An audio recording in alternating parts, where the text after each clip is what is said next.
Hello friends, welcome to my channel. Friends, आज का video class 12 के लिए मोस्ट इंपोर्टेंट वीडियो को मैं आपको केमिस्ट्री के 5 महत्वपूर्ण दीर्घवृत्तीय प्रश्न बताऊंगा जो बोर्ड एग्जाम होने के लिए बहुत ही महत्वपूर्ण। साथ में जो मैं 2 प्रश्न बताऊंगा वो बोर्ड एग्जाम को जो हमारा यूपी बोर्ड द्वारा जारी मॉडल पेपर 19 का है उसमें भी 2 प्रश्न है। तो आपको क्या करना है, ये 5 प्रश्न अगर आप तैयार कर लेते हो दीर्घवृत्तीय प्रश्न, सभी जो 5 अंक के प्रश्न आते हैं सभी मोस्ट इंपोर्टेंट क्वेश्चन है, सभी बोर्ड एग्जाम में आ चुके हैं। इसलिए आपको इस वीडियो को ध्यान से देखना है और इन सभी 5 प्रश्नों को आपको अच्छे से तैयार कर लेना है ताकि आपका दीर्घवृत्तीय प्रश्न सभी तैयार हो जाए और जो 5 मार्क्स का आपका रहता है 1% वो आपका एकदम श्योर हो जाए। तो वीडियो पे नया तो चैनल को सब्सक्राइब करके बेल नोटिफिकेशन जरूर दबा लो, इससे आपको क्लास 12 के आने वाले सभी इंपॉर्टेंट वीडियोस की नोटिफिकेशन आपके मोबाइल पर फ्री में मिलती रहे।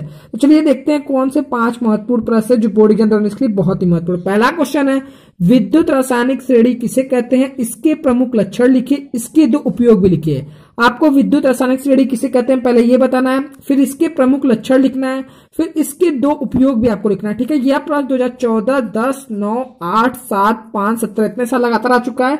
दीर्घवृत्तीय प्रश्न 5 अंक में जो आते हैं। ठीक है, पहला क्वेश्चन मोस्ट इंपोर्टेंट है। बात करते हैं सेकंड क्वेश्चन जो वो भी मोस्ट इंपोर्टेंट है। 18, 17, 15, 14, 13, 12, 11, 10 इतने वर्षों से लगातार क्वेश्चन आ रहा है बोर्ड एग्जाम में। निम्नलिखित पर टिप्पणी लिखिए। पहला है हार्डी-सुलजे नियम, दूसरा है स्वर्ण संख्या। दोनों मोस्ट इंपोर्टेंट है, आपको दीर्घवृत्तीय के लिए इसको तैयार करना है। ठीक है, हार्डी-सुलजे नियम एंड स्वर्ण संख्या।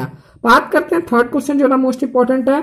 स्टार्च से एथिल अल्कोहल के उत्पादन की औद्योगिक विधि का वर्णन कीजिए, संबंधित रासायनिक अभिक्रियाओं के समीकरण लिखिए और परिशुद्ध अल्कोहल का उत्पादन कैसे किया जाता है यह बताना। ठीक है, यह प्रश्न 2008, 10, 11, 14, 15, 17, 18 इतने साल से लगातार आ रहा है। बात करते हैं जो 4th क्वेश्चन है वो बोर्ड एग्जाम में तो इतने साल आ भी चुका है, साथ में जो हमारा यूपी बोर्ड आजादी मॉडल पर उसमें भी क्वेश्चन है।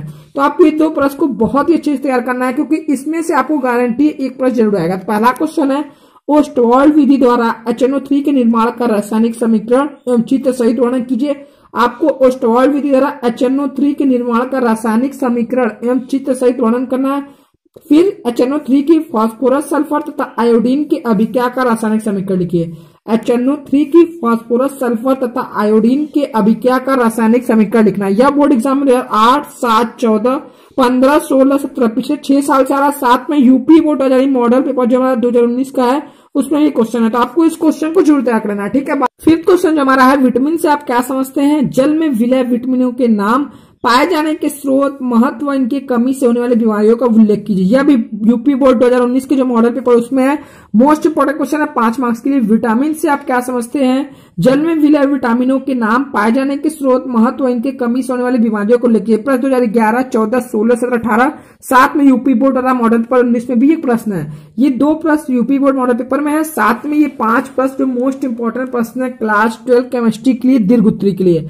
आपको ये 5 प्रश्नों को इतनी प्रैक्टिस करनी है कि आपको ये 5 प्रश्न एकदम अच्छे से तैयार हो, क्योंकि जो 5 प्रश्न की जो 5 नंबर होता है वो वेरी इंपॉर्टेंट आपके लिए बोर्ड एग्जाम के लिए। तो आपको क्या करना है, 5 प्रश्न सभी इंपॉर्टेंट आपको तैयार करना है। मैं इसका आपको व्हाट्सएप ग्रुप में आंसर दे दूंगा, आप सभी व्हाट्सएप ग्रुप में जरूर जुड़ जाए ताकि आपको सभी प्रश्नों का आंसर भी मिलता रहे। तो उम्मीद करता हूं आपको वीडियो पसंद आएगी। वीडियो पसंद आए प्लीज वीडियो को लाइक करो, चैनल पर सब्सक्राइब करके बेल नोटिफिकेशन जरूर दबाओ। हमारे चैनल पर ऐसे ही डेली वीडियोस आती रहती हैं। आज के लिए इतना ही, मिलते हैं नेक्स्ट वीडियो में, तब तक के लिए जय हिंद, जय भारत।